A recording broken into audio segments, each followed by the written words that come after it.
जन विश्वास ए प्रावधानों का संशोधन अधिनियम 2023 क्या है? परिचय। यह एक महत्वपूर्ण विधायी सुधार है जिसका उद्देश्य भारत में व्यवसाय करने में सुगमता बढ़ाना और विश्वासाधारित विनियमन को प्रोत्साहित करना है। यह अधिनियम पर्यावरण, कृषि, कॉरपोरेट मामलों सहित 19 मंत्रालयों से संबंधित कानूनों को शामिल करता है।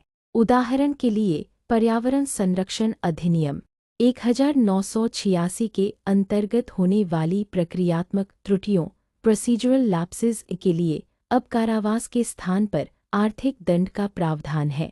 उद्देश्य। यह सुधार दंडात्मक व्यवस्था से सुधारात्मक कानूनी तंत्र की ओर एक महत्वपूर्ण परिवर्तन है जिसमें छोटे और दुर्भावनाहीन उल्लंघनों के लिए कारावास की सजा के स्थान पर आर्थिक दंड का प्रावधान किया गया है, जिससे भय तथा उत्पीड़न कम हो जाता है तथा विशेष रूप से सूक्ष्म, लघु एवं मध्यम उद्यमों एमएसएमईज़ के लिए अनुपालन सुगम बनता है। आवश्यकता। कई पुराने प्रावधानों ने कानूनी अनिश्चितता उत्पन्न कर दी है जिससे हाशिए पर रह रहे समुदायों पर प्रतिकूल प्रभाव पड़ा है और व्यवसायों पर अभियोजन का भय बढ़ गया है।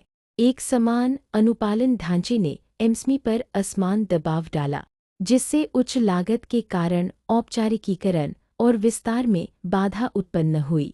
आर्थिक क्षमता को पूरी तरह से विकसित करने के लिए भारत को औपनिवेशिक युग की भय आधारित कानून व्यवस्था को बदलकर एक विश्वासाधारित शासन मॉडल की आवश्यकता थी जो मामूली उल्लंघनों को अपराध की श्रेणी में डाल देता था।